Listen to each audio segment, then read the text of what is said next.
애굽에 내린 10가지 재앙을 간단하게 외워보면 이렇습니다.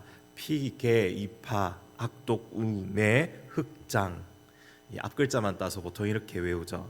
나일강을 피로 변하게 하고 개구리 재앙이 임하고 또 벼룩과 이가 창궐하고 파리떼가 엄습하고 악질 온역으로 가축대가 몰살하고 독종 재앙으로 피부병이 나고 우박이 내려서 이 농작물을 쓸어버리고 메뚜기가 남은 것들을 삼켜버리고 흑암이 애굽 진영에만 있고 마지막으로 장자의 죽음으로 이어지게 됩니다. 출애굽기 8장은 두 번째 재앙인 개구리가 기어 올라와서 온 지방과 거리를 뒤덮어버린 이 사건을 이야기하고 있습니다. 사실 애굽에서는 개구리의 형상을 신들 중에 하나로 섬기고 있었습니다. 헤케트라고 부르는 신인데 생명과 이 다산을 상징하는 여신이었습니다.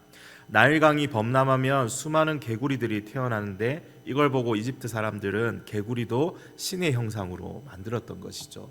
이 계절이 바뀌면 어김없이 나타나는 것을 보면서 또 부활을 상징하기도 했습니다. 재밌는 게 이 동물 양의 머리를 하고 있는 나일강의 신 크눔이라고 있습니다. 이 크눔의 부인이 바로 이 개구리 모양을 하고 있는 헤케트 여신이라고 애굽 사람들은 믿고 있었습니다.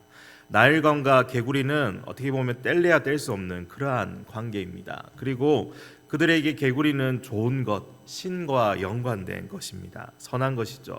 그런데 하나님께서 두 번째 재앙으로 이 개구리를 선택하셨습니다. 그래서 그들이 믿고 있었던 우상들을, 그 신들을 철저히 깨부수시려고 하는 것입니다.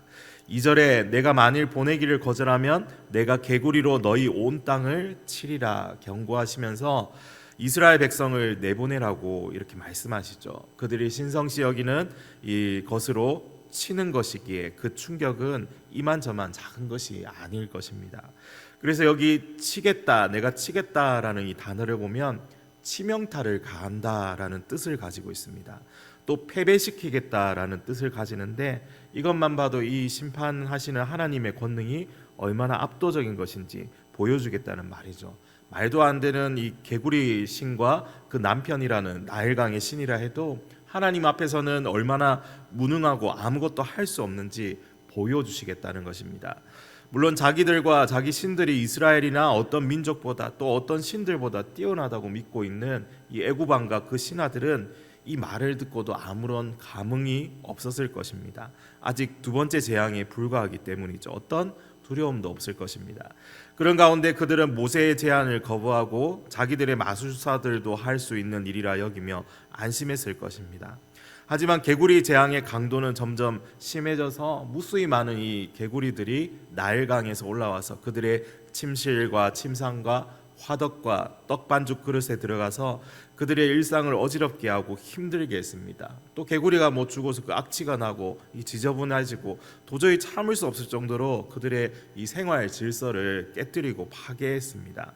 그들의 신들 중 하나인 번영과 이 생명과 다산을 상징하는 신의 허구성을 은연중에 깨닫게 될 것입니다. 이스라엘이 섬기는 여호와 하나님의 명령을 듣는 개구리들에 의해서 개구리 신은 이 우상의 불가함이 철저하게 드러나게 되는 것이죠. 이 일은 결코 우연히 일어난 재앙이 아님을 알게 됩니다. 바로 모세에 의해서 시작되어지고 모세의 기도로 끝마치기 때문이죠. 그래서 바로가 도저히 견디지 못하고 모세와 아론을 궁정으로 불러들였을 때에 이렇게 말합니다. 우리 8절 말씀에 바로가 모세와 아론을 불러 이르되 여호와께 구하여 나와 내 백성에게서 개구리를 떠나게 하라. 내가 이 백성을 보내리니 그들이 여호와께 제사를 드릴 것이니라. 이렇게 말하고 있습니다. 여호와께 구하여 이 재앙을 끝내게 하라고 요청하고 있습니다. 사실 궁지에 몰린 바로로서는 해결 방법이 도저히 없기 때문에 어쩔 수 없이 모세와 아론을 불러들인 것이죠. 여호와께 구하여, 이 구하다라는 단어는 또 중재하다라는 의미를 가지고 있습니다. 어떻게 보면 우리식으로 말하면 중보기도를 요청했다고 보면 이해하기 쉬울 그러한 단어입니다. 그 이면에는 이 신하들의 이 조언과 백성들의 부르짖음이 큰 영향을 미쳤을 것이 자명합니다.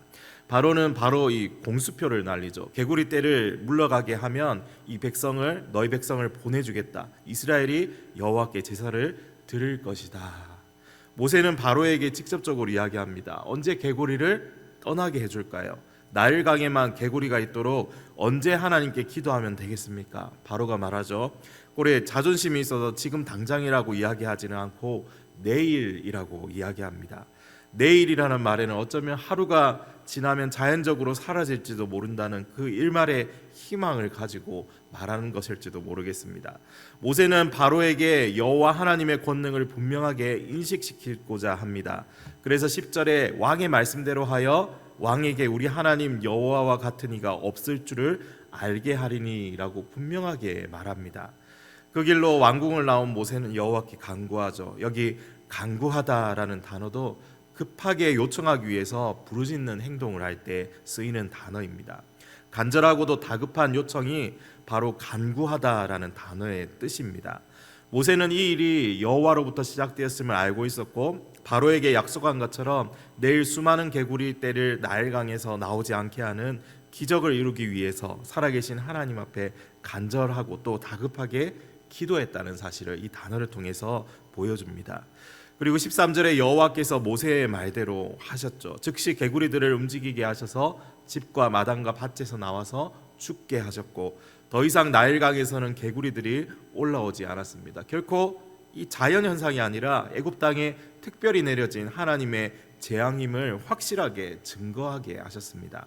하지만 바로는 어떻습니까? 이제 숨을 쉴 수 있게 되자마자 그의 마음이 다시금 완강하게 바뀌었습니다. 바로는 모세의 말대로 하지 않고 그들을 보내주지 않습니다. 이 큰 기적을 경험했지만 그 마음은 회개하지 않고 하나님의 존재를 인정하지 않았고 그 마음을 사로잡는 아집과 자신이 믿고 있는 신들을 여전히 더 크게 보았던 것입니다. 어리석은 바로의 마음은 세상 사람들의 마음과 사실 다를 바가 없습니다. 그들 역시도 하나님의 놀라운 말씀과 기적들을 경험하게 되지만 순간적으로 놀라고 신기해할 뿐 여전히 그 마음을 사로잡는 세상의 물질과 쾌락에서 벗어나지 못하고 결국 멸망의 길로 가게 되어 있습니다. 예수님이 오셨던 시대에도 마찬가지였고 지금도 불신자들의 마음은 바로의 마음과 같이 완강하고 강팍합니다. 하나님을 인정하지 않고 하나님을 알려고 하지도 않습니다. 하나님께서 그들을 치신다 해도 깨닫지 못하고 알지 못하는 것이 모세의 시대와 지금의 시대는 닮아 있습니다. 오늘 두 번째 재앙이자 두 번째 기적을 통해서 하나님이 어떤 분이신지 우리는 생각해 볼 수 있습니다. 10번이나 애굽에 행한 재앙은 그들을 돌이키고 하나님이 어떤 분이신지 깨닫고 알게 하기 위해 충분한 그들에게 내려진 기적과 같은 것들입니다. 초자연적이고 사람으로서는 행할 수 없는 일들입니다. 그런데도 그들은 그런 하나님의 기적을 경험하고도 하나님을 인정하지 않고 끝까지 방해하고 하나님의 뜻을 거슬렀습니다. 그럼에도 불구하고 하나님은 그들이 알고 깨닫도록 참고 계시고 계속해서 경고하시고 이 일들을 행하고 계십니다. 이토록 오랫동안 참으시는 하나님의 인내와 인자하심을 우리는 기억해야 합니다. 또한 동시에 자기 백성을 향한 하나님의 사랑과 인자하심은 계속되는 이 기적을 통해서 나타나게 됩니다. 그래서 그들을 지키시고 보호하시며 그들을 위해 이 모든 일들을 계획하시고 나타내신다는 사실을 그들로 알게 하십니다. 사랑하는 성도 여러분, 오늘 말씀을 계속해서 묵상하면서 우리 일상에도 수많은 기적을 베풀고 계시는 그 하나님을 생각해 보시기 바랍니다. 저는 명절에 차를 타고 올라오면서 그런 생각을 해보았습니다. 이렇게 안전하게 사고 없이 다녀올 수 있는 것도 하나님께서 지켜주시고 보호해 주시기 때문이구나. 이렇게 내가 건강하게 걸을 수 있는 것도, 앞을 볼 수 있고 숨쉬고 살아갈 수 있는 것도 모두가 하나님께서 나에게 주신 일상의 기적들이구나. 사람들은 인정하지 않고 깨닫지도 알지도 못하지만 우리는 알고 있습니다. 오늘 우리가 찬양했던 지금까지 지내온 것이 모두 주의 크신 은혜라는 고백처럼 하나님께서 지켜주시고 보호하심 안에서 매일 우리 그리스도인들이 살아간다는 사실을 저와 여러분은 날마다 인정하며 살아가야 합니다. 비록 우리 앞에 개구리와 같은 기적적인 재앙이 일어나는 것은 아니지만 날마다 하나님은 우리에게 기적과 같은 하루하루를 살아가게 하시는 분이십니다. 이 사실을 날마다 생각하며 감사하고 찬양하며 기쁨으로 그 하나님과 동행하며 살아가는 저와 여러분 되시기를 간절히 소망합니다. 우리 함께 기도하겠습니다.